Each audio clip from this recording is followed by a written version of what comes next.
Truth Man here. The channel is the No Matrix, No Simping, All Subjects channel. We got another content by request from Stretch this time. He wants to know why these women correctional officers keep sleeping with men, with the guys this locked up. And do I have any crazy stories about it? Man, if I told you all the stories, we ain't got no time. We ain't got no time. From correctional officers having sex with each other in the bathroom. This done happened at least 4 or 5 times. But we ain't talking about that. He wants to know mainly about the ones that, and if this cuts off, Stretch, I'll do a part 2, no problem. Because storage is getting low. And I be on the move. So we finna get the cameras and all of that. Finna get all of that going. But let's go back to juvenile. Let's start with juvenile. One way I know that women correctional officers, when they'll get down with the inmates, like if you strict or you do your job, they're gonna have a problem with you. The ones that are asleep with the inmates, those are going to be your adversaries at work. The ones that wouldn't, they're going to pretty much be kind of in line with you and agree with you. And it's always been this way for years and years and years. It's always been this way. So one particular time, it's this one guy, that, going back to juvenile first, we don't talk about that he used to lick his lips all the time. And he wasn't ashamed to try to say something to one of the women correctional officers and get himself put on restriction. And when they walk past his room, he'll be jagging right in their face. Just all kind of stuff, right? So he found a weak spot. And she went in his room third shift, because third shift, let's be honest, a lot of time the supervisor wasn't paying attention, and she probably knew it. So she went in his room third shift and got it on.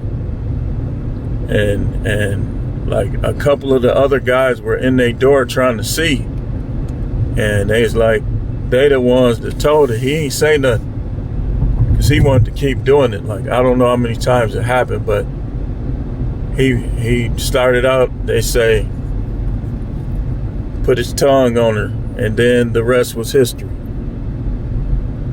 Another time, chick I was working with, the reason why I quit, she was letting them dudes touch on her. And I think she might still work there. I'm not even sure. But them dudes was getting mad at me like, man, Howard, man, you a hater, bro. You be hating. Man, come on, Howard, man. Because they kept they knew she was letting them touch her, and they was making her like dance and stuff like that, like do a little dance where she opening her legs and stuff like that. And her dumb butt was doing it, but had the nerve to tell on me something I said. But they was in there touching on her, because technically they knew that the rule was they're not supposed to go in the linen closet, our closet where we kept the towels and all the clothes, the changes of clothes that they would get. But they knew that she wasn't listening. I'm telling her, look, you just started here. They not supposed to be in there, all this, all that. But people trying to act like I'm a troublemaker because I knew what was supposed to be done. And these new people was coming in there just doing whatever they want. And then they do something stupid, they'll be trying to blame me. I know how the correctional game go. It's similar everywhere. They'd have been trying to blame me. If she would have slept with one of them dudes, they would have tried to fire me too. So they getting her in there, they touching them, and I just keep coming back there and just looking at them like, man, Howard, man. They'll start laughing. Man, you a hater, Howard. If she gone, she gone. That's what they were saying. They might have got to her after I left. Who cares? I hope they shot a herpes load right in her throat. Sorry, Most High, but I'm just saying. How she went back there when I made the comment that ended up being part of the reason why I left. I heard him say it. I said, did she tell y'all what she back there doing? So, yeah, I got stories. Now, where I used to work at, a woman had a baby with an inmate, but she was cool with me. Showed me respect, was cool. I knew it, I ain't say nothing. Dude had his way, I'm telling you. This particular guy was getting drugs in there. I knew him since juvenile. He always been sneaky like that. I knew him since he was a kid. But he had a baby with her. And a couple of them guys, this is how it was. That place was so superficial, right? Like the dudes that had money on the streets pretty much had their way, like with the women correctional up. They just had to be, they had to be like discreet about it. They had to be discreet about it. Now, you can't barely even go in the woman's dorm, but they was coming through there. They was even going in the shower room while them dudes was in there in their drawers. Talk about double standards. You talk about double standard. And what's crazy is while they was trying to shut the dudes down, a lot of the women, like it was this one guy, I'm just going to say his initials was like, his last name started with an S. That dude had money on the streets. Like I knew some of those guys on the streets, from the street. I felt like, why should I, and from the other facility, like, why should I every time, like, I'll be writing reports every day. All the dudes I knew. So, this particular guy was running through them nurses. They told me, well, this is one of the guys that was locked up that I was actually cool with like that. I never brought anything in, never will, but I was cool. I told y'all, man, I knew some of them dudes. And I knew people that some of them dudes knew. And so, although they wanted me to be at odds with them, I actually got along pretty well with the most of them. So, and they, to the point where they was watching me, the sergeant was watching me in the hallway. But the people that was bringing stuff in and doing stuff they wasn't supposed to, they wasn't watching them. They was trying to watch me because I was cool with them. Yeah, I do my job. I was strict and stuff like that, but some of them already knew me. They already knew. But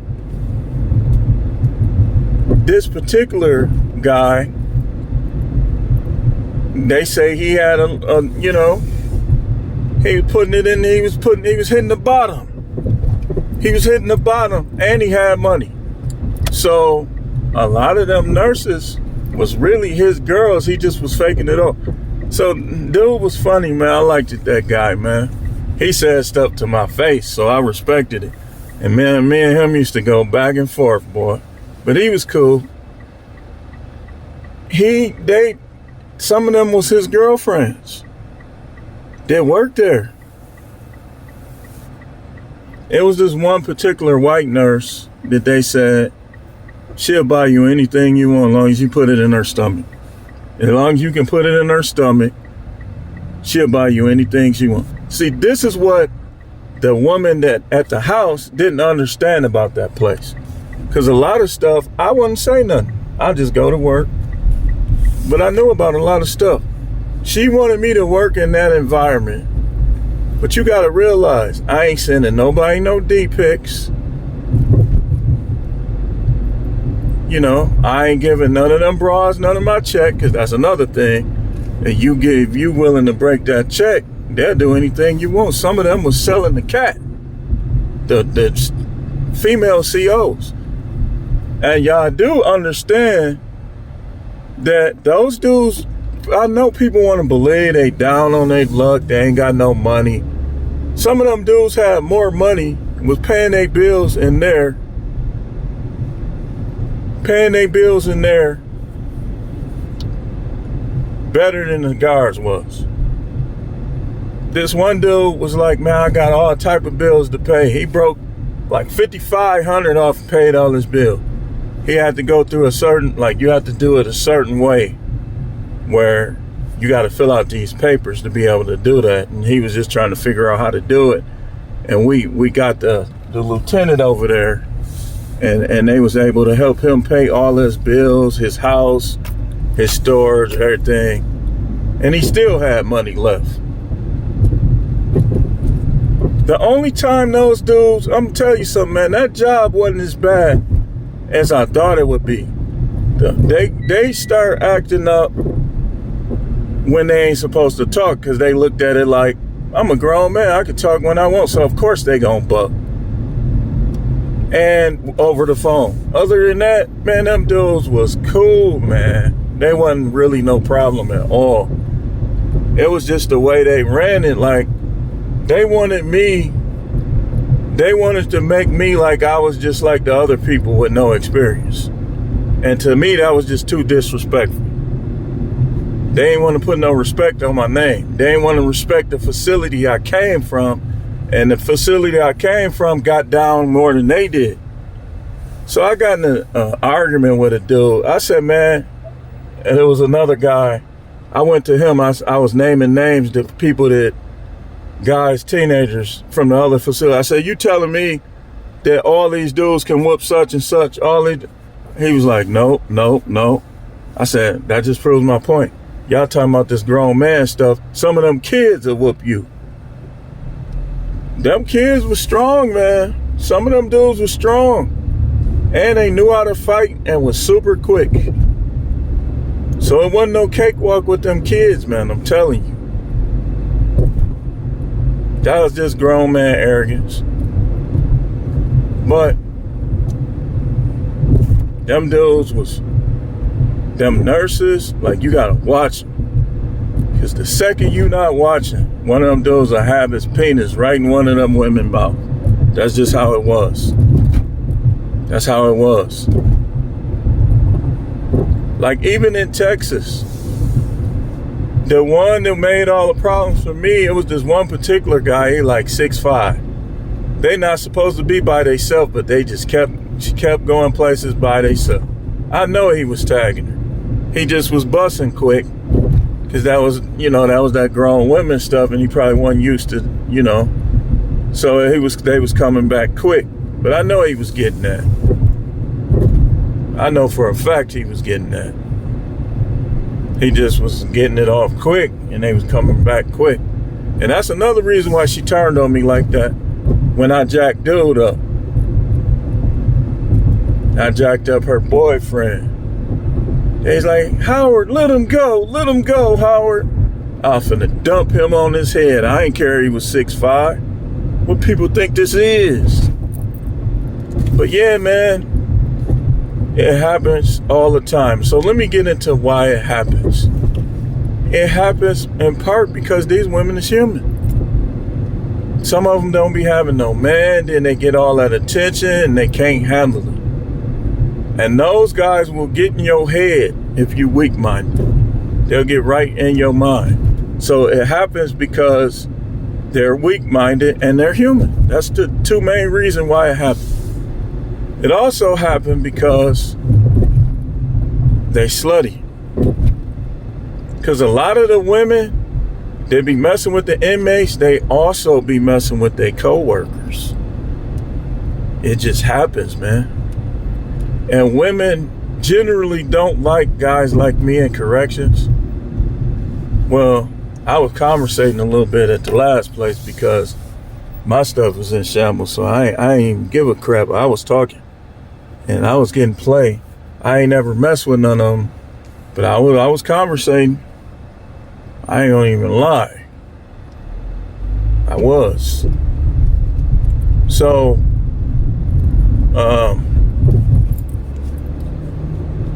the women, they slutty. That's the number one reason. They like that, man. Them dudes be showing them their penis, and some of them, I'm sure them dudes be endowed, some of them. And so they be wanting to see what it feel like. They be wanting to see what it feel like. This is how these women, half of these women ended up with these hysterectomies too, because they trying to mess with these dudes that's too big. Most women, they talk that stuff about dudes being little, but they hole only be like 4, 5, 6 inches deep. And a dude dig it out. That's what we call it, digging out. He'll dig it out, but most of them don't be like that. They don't be like they don't start out deep like that. But anyway, let me know if y'all want me to talk about this more, because that ain't it. I just got to do something right quick. Hope that helps, Stretch. Stay tuned for more videos.